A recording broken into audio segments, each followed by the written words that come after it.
Good Sunday morning to you. Roger Hill of Wuthering Heights and Radio Vermont. This weather video driven by 802cars.com, representing 802 Toyota, Twin Cities Subaru, and 802 Honda, all located off of Exit 7 on Interstate 89.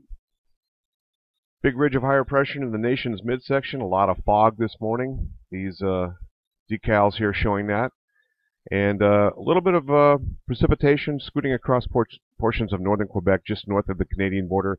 This will clip Vermont and move across portions of northern New England later this afternoon on Sunday into Sunday night and Monday morning. Another fairly decent project weather day is anticipated thereafter as this shortwave trough moves on by. And you might notice big trough out west. This is our very large unstable trough that's been moving through and plaguing portions of the western United States. Looking at current temperatures, you can see cooler temperatures working in off the Pacific Ocean, warming temperatures. This is morning, of course, and through the ridge of higher pressure, and this is what's been sort of working its way east from time to time, setting up a rather epic day yesterday with starting out with a tremendous amount of snow and then snow loss. This VELCO weather hazards outlook, no impacts expected for utilities through Friday.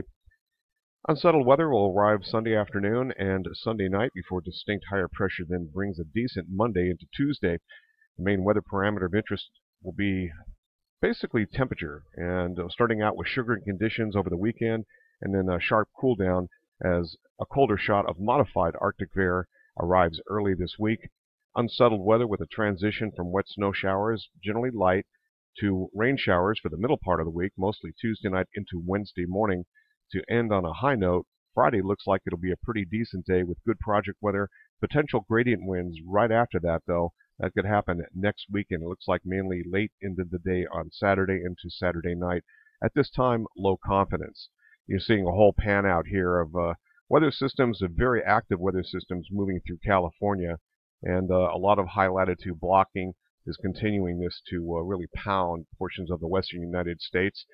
Downstream, ridges of higher pressure form, and we get a lot of modified warmer air working through the region. It does look like we're in for a fairly warm stretch over the next week to 2 weeks. Quick look at meteorological output statistics, otherwise known as MOS, from the European model. Definitely shows a little bit of precipitation here for Sunday afternoon, Sunday night. Our next concern looks like it's going to be along about Wednesday, pretty thin here. We're talking under 0.15 of an inch. And then looks like later Thursday, one weather system works on by, again, not looking too active at this point. And then way down here as we get into Saturday, a little healthier shot of precipitation. This one may come with some wind.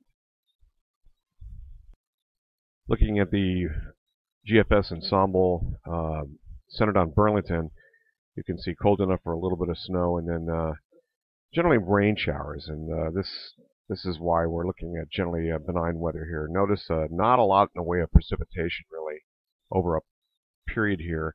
And that includes what will be happening past on the 24th and 25th. So we're not looking at anything major in the near term. 7-day total accumulation of precipitation projected out through next Sunday, actually, and shows a little more heftier amounts working into the Great Lakes as this becomes the new storm track here. Also fairly hefty amounts to the south of us, not so much in between. And then, of course, the west. The west is just going to continue to get pounded with numerous storms coming in off the Pacific Ocean. They're lined all the way back up to Asia. So as is usually the case, when you have a lot of Pacific storms hitting the west, it cools down on the western part of the country.